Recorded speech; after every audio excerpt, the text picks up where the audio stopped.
I knew I'd outlive that steel monstrosity. Well, you saw the thumbnail and you saw the title of this video, and I'm not joking. I used to work for Kingda Ka. Well, more specifically, I used to work at Six Flags Great Adventure, which used to have Kingda Ka. And, well, I've been waiting for this day for a long time, where I can finally reveal what it was like working for that place. And now's the best time more than ever, seeing as though the ride I used to work for imploded. So, here we go. This was what it was like working for Kingda Ka. So, before I start, I just want to say I no longer work for Six Flags Great Adventure. I no longer speak for the company. This was just my experience working there. So I worked at Six Flags Great Adventure for 3 years. I worked there in the 2017 season all the way to the end of the 2019 season. For my first 2 years, I was in retail. For my third year, I was in rides. During all 3 of my years, I was always placed at Kingda Ka. For retail, I was always placed at either Leaping Tigers, the gift shop next to Kingda Ka, or the Kingda Ka photo station. And for my third year, I was stationed at Zumanjaro Drop of Doom, which was the drop tower inside Kingda Ka. But multiple times, we would be overstocked at Zumanjaro, so I was placed over at Kingda Ka. Most of the time when I was placed at Kingda Ka, I was placed in front of the queue line. By now, Kingda Ka has basically earned a reputation of being closed for technical issues, and I can most definitely back this up. Kingda Ka was down for technical issues literally every day. Every day I worked there, Kingda Ka and Zumanjaro were both down for technical issues. Kingda Ka always had this issue prior, but it got even worse when Zumanjaro opened up. Now, I wasn't there when Zumanjaro first opened, but I was there plenty of times to witness this firsthand. So, in the marketing for both Zumanjaro and Kingda Ka, they would show both rides dropping at the exact same time. Well, that was only in the marketing. It only happened in marketing. When I started working there, they discontinued it. The reason for this was because when either ride, whether it be Kingda Ka or Zumanjaro, whenever both of them dropped, it would violently shake the tower. And, well, it became an issue because pieces would fall off the tower. And once a piece fell off the tower, a crew had to go up into the tower just to find out where the piece fell from. So, both rides were now put on a back and forth kind of thing. One ride would go, and then another ride would go. So, I've gotten a lot of people asking me, do both rides drop at the same time? And the answer was always no. In fact, while I was at Zumanjaro, sometimes the control panel wouldn't be working because Kingda Ka was already going up and over the tower. Another issue was, if one ride was down for technical issues, more than likely the case the other ride would be down for technical issues. And this got even worse if pieces fell off the tower. Multiple times while I was working there, there would be pieces that would just fall from the tower and hit the concrete up below. And we would be like, where did this piece come from? So it became an issue, so we had to call up maintenance just to say, hey, a piece fell from the tower. And then we would have to close both Zumanjaro and Kingda Ka just to put people on the tower to find out where the piece fell from. Because of this, both Zumanjaro and Kingda Ka got a lot of downtime. In fact, one time when I was working there, I was placed at Kingda Ka when it was closed after a piece fell from the tower, and I was stationed at the front of the queue line. While I was standing there, multiple people came up to me and said, hey, when's the ride going to reopen? And I would answer, we do not have an estimated time. I said it so many times that the people that were waiting at the front of the line would even look over and tell them before I got a chance to talk. Then they would still go ahead and ask me, and I would say what they said, basically. Because, well, they heard me say it so many times, I would just repeat myself. Now, that's mostly for when the ride was down, but what about actually working there? What was it like? Well, it was a headache. An absolute headache. Working at the Zumanjaro part of Kingda Ka was the biggest headache of all, because we needed a total of 4 people in order to open the ride. 4. 1 for the station, and 1 for each of the 3 little booths that load people onto the ride. And if we were missing just 1 person, then we couldn't open the ride. There were days where we wouldn't open for hours on end just because that 4th person wouldn't arrive. And for those who've never been to the park, Zumanjaro has a 5-minute walk queue line. Because the queue line starts where Kingda Ka's queue line is, and it's a 5-minute walk all the way to the ride itself. And pretty much every ride at Six Flags puts up this chain in front of the gate with a sign that says temporary closed. And people would ignore that sign and step over the chain and walk that 5-minute walk all the way to the ride station. And we would have to tell them, attention to the guests waiting in line, Zumanjaro is not yet open, please return to the park. And they wouldn't listen. They would still continue walking. And we would have to say, attention to the guests wearing that specific clothing, ignoring what we're saying, please return to the park, Zumanjaro is not yet open.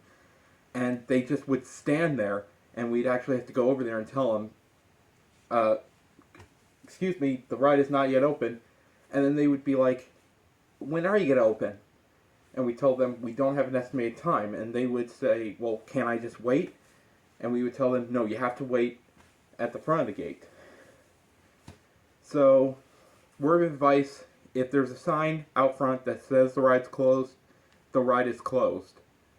Don't enter the ride if that sign is there. Another annoying part of Zumanjaro was, well, as I mentioned, there was a 5-minute walk queue line. Well, to get from one end of the park to the other takes 10 minutes. Like, from the edge, from the start of Kingda Ka's queue line, all the way to, like, Movie Town, where Batman the Ride and the Dark Knight coaster is like 10 minutes. So, not only do you have to walk that 5-minute pathway, but you also have to walk 10 minutes to get from one end of the park to the other. And the employees, or the team members, as we called ourselves, would enter the park through Movie Town and go to any place they were supposed to work that day. One of the biggest gripes I had with this was you always have to show up to work early just so you can walk the 15 minutes to get to Zumanjaro on time. Sure, there were pathways that employees would take, but even with those pathways, it only saves you like a minute or two. So you still have to arrive early. You have to take shorter breaks, and worst of all was when holidays would occur. Like, sometimes Six Flags would have these special events planned in the picnic grove where they would call in the employees and they would give them free food, free sundaes and stuff. Well, because Zumanjaro was really far away, like, we had to walk 15 minutes just to get to the picnic grove, and then it's a 15-minute walk back. So we would only have like 10-15 minutes just to eat, which was definitely not enough time. So they'd actually encourage us not to go there. And a lot of us listened. Like, they wouldn't let us go that way. We actually had to go on break at the old safari entrance, which I think is now being used again, but at the time it was abandoned. Like, the old safari entrance, there was like a area where guests would leave the safari, and there was like a playground and some bathrooms and stuff. Well, that's where I ate lunch there. Those days were honestly the worst, because while all those other employees were off eating hot dogs and ice cream sundaes and stuff, I was sitting there eating a Pop-Tart on an old wooden bench that was filled with splinters and old nails. And no joke, this one time when I was eating there, a deer walks up right next to me. I didn't even see him there, but he walked right up next to me, like an actual deer. Another thing that Zumanjaro was such a headache for was Zumanjaro, and especially Kingda Ka, was severely sensitive to weather. Like, Six Flags and a lot of other outdoor theme parks, they don't like rain. Well, Kingda Ka really didn't like rain. Because when you're going like super fast, going straight up at a 90-degree angle when rain is coming down, it would hit passengers' face and it would hurt a lot. So if it rained, Kingda Ka would close. Zumanjaro stayed open, but like, technical issues and all that. And if there was thunder and lightning, then both rides would close for like an hour until it passed. Speaking of storms, if we saw like one lightning bolt, or we heard thunder, or if there was any storm at all within 10 miles, then all major rides would close. We would just close them all. And we'd have to wait an hour until the storm completely passed within 10 miles. And even if didn't seem like a storm in the area, we would still have to close the rides. There's one time I was walking to the backstage diner, and I walked past Green Lantern and Superman, because Green Lantern was still open at the time. And a guest stopped me and went, excuse me, sir, when are the rides going to open? And I had to say, unfortunately, due to inclement weather in the area, all rides are currently closed. What weather? There's like nothing in the sky.